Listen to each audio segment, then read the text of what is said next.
ప్రకృతి వైపరీత్యాలు అన్నదాతను వెంటాడినా వైఎస్ఆర్సీపీ ప్రభుత్వ హయాంలో కష్టమన్నది ఎరగకుండా సాగిన వ్యవసాయం కూటమి సర్కారు ఏర్పడిన తర్వాత మళ్లీ ఇబ్బందుల సుడిగుండంలోకి పీకల దాకా కూరుకుపోయే పరిస్థితులు ఏర్పడుతున్నాయి. ఆగకుండా పడుతున్న వర్షాల ఉధృతితో పశ్చిమ గోదావరి జిల్లా రైతులు ఎదుర్కొంటున్న నష్టాలు, వారి పట్ల ప్రభుత్వం స్పందిస్తున్న తీరు పశ్చిమ గోదావరి జిల్లాలో రైతుల ఇక్కట్లకు ఒక ప్రత్యక్ష తార్కాణంగా మారింది. పశ్చిమ గోదావరి జిల్లాలో సార్వా వరి సాగు కొద్ది రోజుల క్రితమే మొదలైంది. సుమారు 1,80,000 ఎకరాల్లో రైతులు నాట్లు వేసుకున్నారు, ఎరువులు చల్లుకున్నారు. అయితే కొద్ది రోజులుగా ఆగకుండా వర్షాలు కురవటం మొదలైంది. ఆ వర్షాల కారణంగా ఇప్పటికీ 16 మండలాల్లోని 124 గ్రామాలలో సుమారు 21,000 ఎకరాలలో నారుమడులు మునిగిపోయాయి. ఒక్కో ఎకరాకు ఇప్పటిదాకా 15,000 రూపాయలు ఖర్చు పెట్టినట్లు రైతులు అంటున్నారు.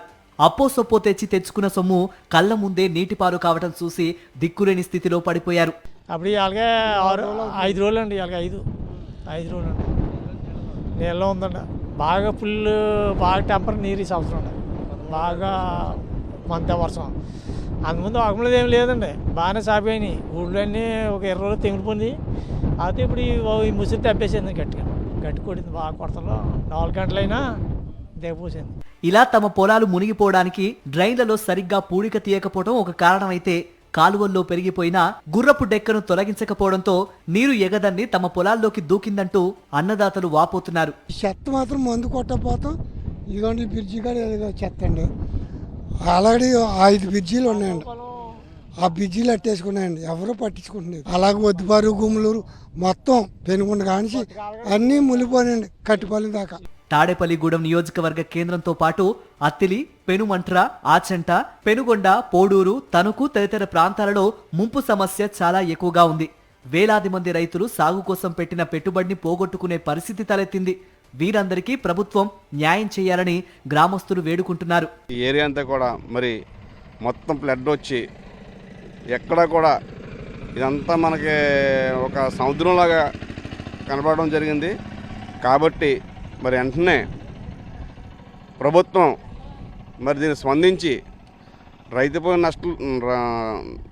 రైతులందరూ నష్టపోయారు కాబట్టి మరి వాళ్ళందరికీ మరి న్యాయం చేయాలని, మరి మీరు రైతు ఎంతంత పెట్టుబడులు పెట్టారో దాని గురించి తెలుసుకుని దానికి తగిన సాయం చేయాలని చెప్పేసి మేము అమలు చేసుకుంటున్నామండి.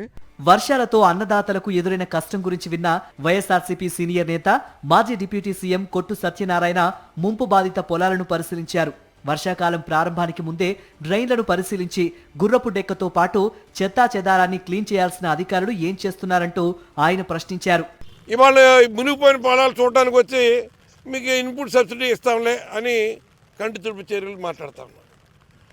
గత సంవత్సరం మీరు అధికారంలోకి వచ్చిన సంవత్సరం మునిగిపోయిన పొలాలకి ఇవాళకి ఇంకా 35 నుంచి 40% ఇన్పుట్ సబ్సిడీ రావాల్సిన బకాయిలు ఉన్నాయి. ఇవాళకి గ్రామాల్లో ఈ క్రాపింగ్ ఇంకా బుక్ చేయలేదు ఎవరు, అక్కడున్న అధికారులు ఎవరు పట్టించుకోవట్లేదు, ఇంకా ఈ క్రాపింగ్ అవ్వలేదు.